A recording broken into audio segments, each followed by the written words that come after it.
Welcome to Collector Chronicles. Today we're going to be talking about early 20th century work clothing buttons, overall buttons. These were popular probably from 1900 or so to the 1920s, 1930s. This was back during the height or the peak of the Industrial Revolution, with a lot of railroads and skyscrapers being built in major cities, the early steel skyscrapers. This is a type of clothing that would have went on. This is a 1920s Sears and Roebuck catalog. I have a 1902 catalog as well. These are reprints. I'm going to be doing some videos on these catalogs and some of the really funny and interesting stuff in them. But today we're just going to be talking about the buttons. Here we have a whole suit of denim work clothing, and it's Hercules brand, extra heavy 8-ounce denim. Pockets everywhere. The Hercules proves its own claims, and if you don't like it, you can take it up with that guy. That's Big Jim. So these are the type of buttons that would have been on clothes like that. There's all types of different slogans and brand names and pictures and everything. These are pretty collectible, even though they're not really expensive. We're going to go through a few of them that I've accumulated. I've had quite a few over the years. There's a lot of railroad themed ones for obvious reasons, so they're pretty generic, as opposed to actual railroad line buttons, uniform buttons. These just have, like, there's a steam locomotive on there. Some of them have words along with locomotives, like the Blue Ridge. Maybe that means that's the name of the locomotive. Sometimes locomotives might have had names like ships, you know. Here's what they would call like an animated looking writing, headlight. Here's another one. This is called Railroad King. Now this looks like a work clothing button, but it's actually the stud that goes on the overalls right there, up where the strap connects. There's like a wire configuration. So there would have been probably a button that looked like this, but this is for the overalls. They also had trouser buttons that would have also been the brand, but maybe just not the design. They would have been more traditional button looking. Freeland. This one had some type of green paint originally, and you can see traces in the recessed areas. And it had like a green tinted or dyed cardboard backing. So there is a Freeland button out there that has like a tree or something on it.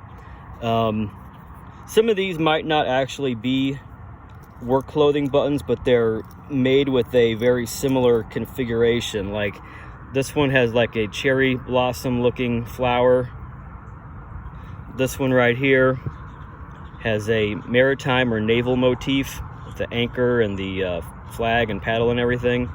These are referred to as wobble shank a lot of times because the shank, which is the loop on the back, isn't really in there tight. See, it's kind of like a wobbly boy. And they pretty much always had a steel or sheet metal, sheet iron, magnetic ferrous backing to them that a lot of times had a japanning or a plating or a paint on the back. And they're usually a low convex or almost flat cross section, even though there's several pieces crimped around each other. This one right here, Blue Jay, that's one of the more valuable ones. This one right here has animated looking writing. Clearfield! This one right here has what you call like a monogram with letters connected. That might have been the brand name. You could probably have these made for your company. Carhartt was around back then, so was Oshkosh B'gosh. There's sweet ore as opposed to sour ore. Another generic railroad overall. This one's pretty cool. It's got an eagle, like it looks like an Indian Wars Army button eagle. Ozark. I'm in Missouri, so I like that one. Pretty rusty on the back. You'll encounter that a lot. If you find these metal detecting, there usually won't be much left of the back. Like here's Crown overall, not dug up.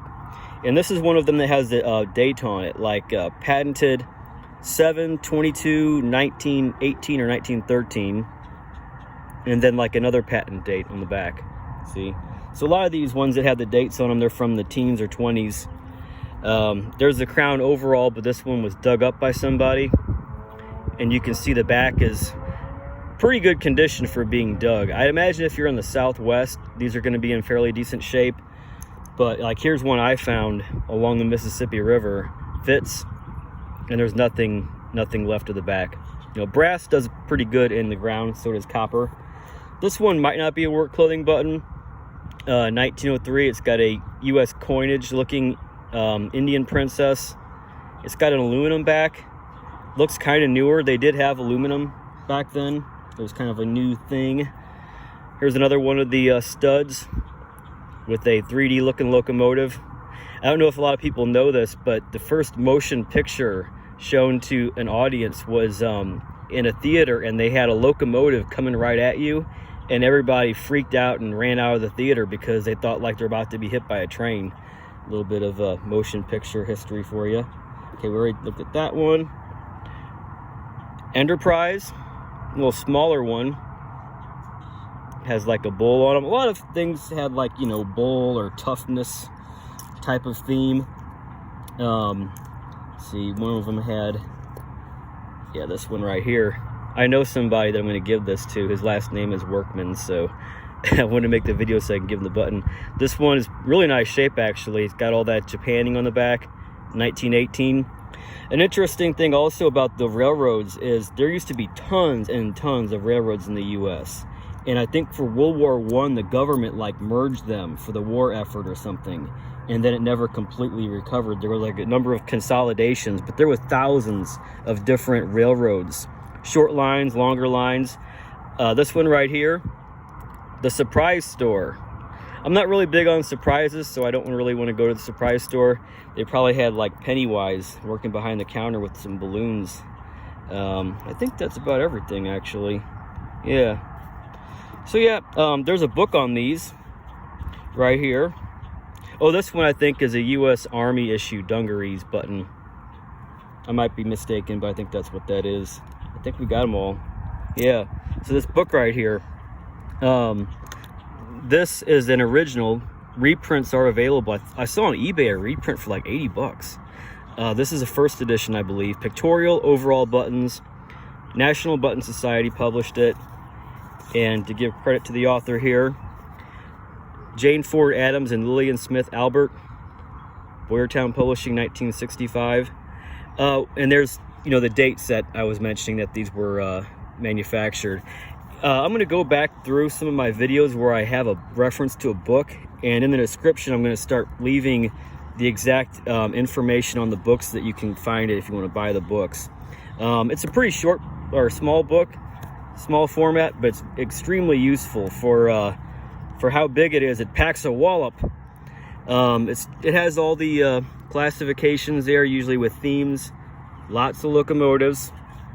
Again, this was the age of steam, so they would have been replaced by like the diesel locomotives in the 30s after World War II. Also, we have a lot of streetcars. So you have Carhartt. They have a heart design and then a streetcar. Union made. There was a lot of emphasis on, you know, unions and everything.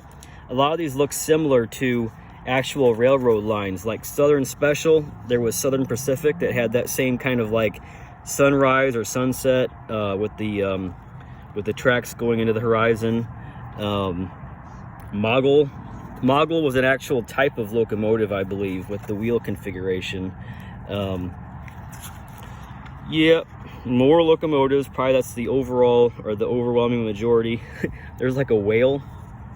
Some of these I never seen before, but some of them, I mean, they might get up to like 50 bucks. Some of these. Yeah, you could build a pretty nice collection of these if you buy groups and then keep ones and keep on reselling groups, or just accumulate them and hoard them and don't ever sell anything like some people.